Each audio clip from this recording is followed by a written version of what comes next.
August 8, 2024. A man's name is in every headline. 438,669 stolen credit cards, 1,133 criminal websites, a Chinese fraud network, 121 countries hit. One of those cards belonged to his wife.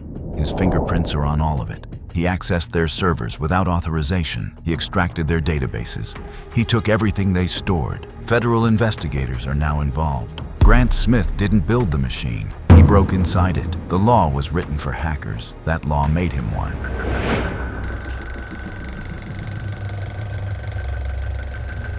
Grant Smith is not the person you imagine when you hear the word hacker. He is a red team engineer, the kind of professional that banks and defense contractors hire to break their own systems before someone else does. He studied cybersecurity management at Virginia Tech. He founded Phantom Security Group, a company built on the principle that the best defense comes from understanding offense completely. He had spoken at DEF CON, not a conference for executives in suits, but for the people who understand exactly how fragile the systems around us actually are. He lived in Aurora, Colorado. Married, settled, a man who had turned a lifetime of curiosity about how systems fail into a career spent protecting them.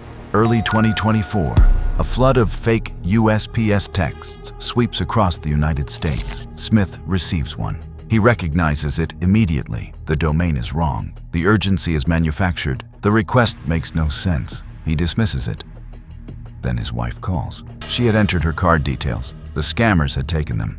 Smith sits with that for a moment. Then he opens his laptop. He has one belief that has guided every job, every contract, every line of code he has ever written. If you can get inside a system, you can understand it. If you can understand it, you can stop it. He is about to find out what happens when that belief runs into a wall it cannot hack through.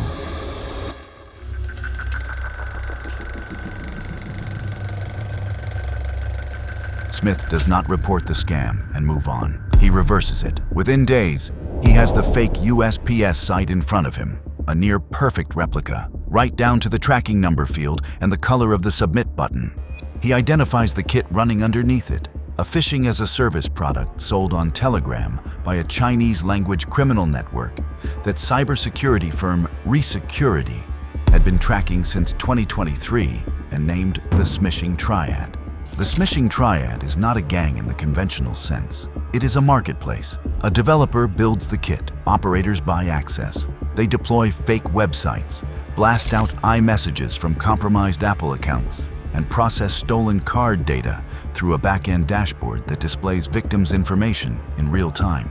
Name, card number, expiry, billing address, all formatted and ready to sell. The kit is almost entirely automated, allowing a single operator to manage dozens of sites and thousands of victims simultaneously, while the system runs around the clock.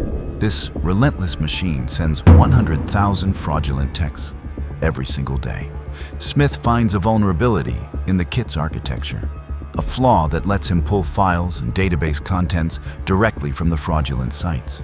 He writes a script to automate it, then he runs it, and the number that comes back stops him. 438,669 unique credit card numbers across 1,133 fake USPS domains, more than 50,000 email addresses. California alone, 141,000 entries, hundreds of university accounts, 20 military and government email domains. This was not a scam. This was infrastructure. At the center of all of it, a Telegram username, Wangduoyu06, a Chinese computer science student, selling the kit that powered the entire operation for $50. Smith has the name. He has the data. He has the evidence. He has no idea what the evidence is about to cost him.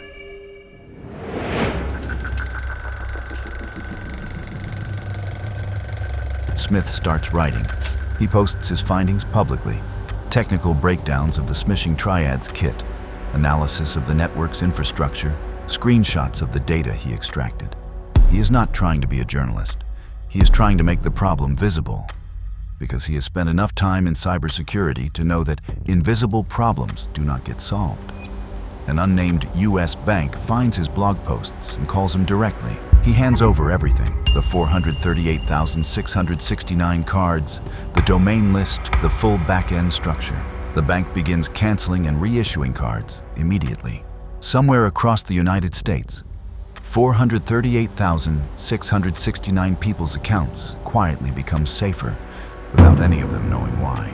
Smith does not stop. What he had just done was illegal. He goes to the FBI anyway. He walks in with his documentation, his methodology, his scripts, the Telegram username of the kit creator, and months of accumulated evidence about the largest smishing operation ever recorded on U.S. soil. He puts it on the table. The FBI takes the report. In August 2024, Smith takes the stage at DEF CON in front of the largest gathering of hackers on Earth. The crowd understands exactly what he did. They understand the scale. They understand what it cost him in time, in risk, in legal exposure. They also understand what he missed.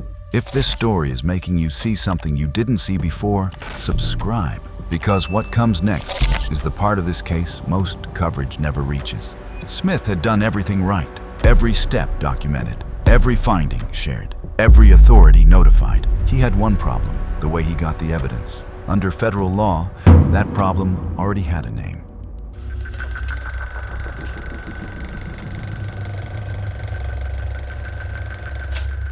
The United States Postal Inspection Service responds. A spokesperson confirms they are using Smith's information. Then comes the next line. They cannot comment on specific aspects of the investigation. Smith asks what that means. It means this: the Computer Fraud and Abuse Act does not care about motive.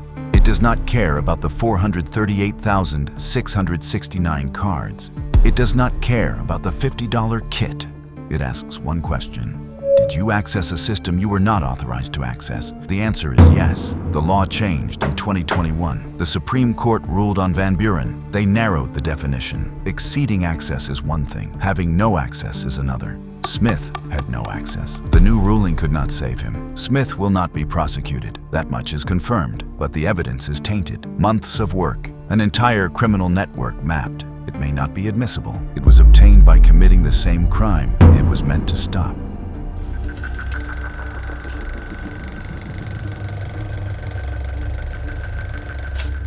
The debate splits immediately. One side calls Grant Smith a hero, a private citizen who did more in 6 weeks than law enforcement managed in a year, who protected nearly 500,000 people without a badge, a warrant, or a budget.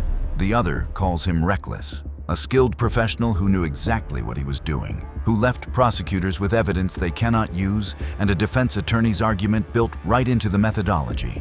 Both are correct. That is the problem. Smith never claimed to be acting within the law. He knew the gray area he was standing in. He stepped into it anyway, because the alternative was doing nothing while 100,000 people a day received texts designed to rob them.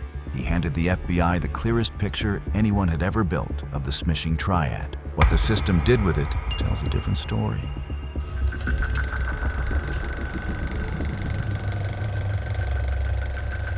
Grant Smith presented his findings at DEF CON in August 2024. By November 2025, the Smishing Triad was still operating.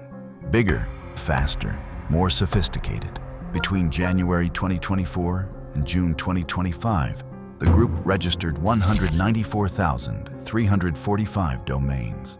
25,000 of them were active during any single 8-day window. The kit evolved. Wang Duoyu's new platform, Lighthouse, launched in March 2025, expanded beyond fake postal sites into banks, brokerages, and government agencies across the globe. The group now claims 300 full-time staff worldwide. Their messages do not travel as traditional SMS. They move through Apple iMessage and Google RCS, bypassing every spam filter built to intercept them. In November 2025, Google filed a RICO lawsuit against the Smishing Triad, the first time a technology company had invoked organized crime statutes against a phishing network. The lawsuit alleged the group had compromised between 12.7 million and 115 million US payment cards. Wang Duoyu is still on Telegram, still selling kits, still posting tutorial videos on YouTube, never arrested. The total estimated losses from 1 year of Smishing Triad activity, $15 billion. Not from a bank heist, not from ransomware, from a $50 phishing kit and 100,000 texts a day. Smith found 438,669 of those cards. The system couldn't use the evidence. The machine kept running.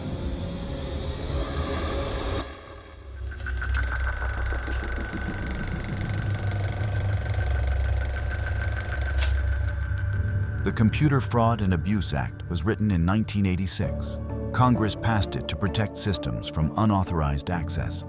It makes no distinction between intent and action. It does not ask why you access the system. It only asks whether you were supposed to. Grant Smith was not supposed to.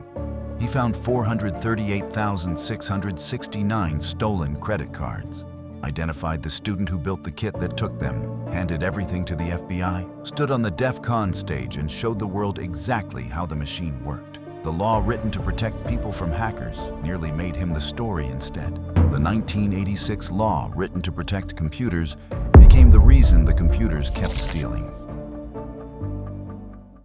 The next story has no hackers, no DEF CON stage, no evidence problem. Just a man and his phone, a conversation that lasted 214 days.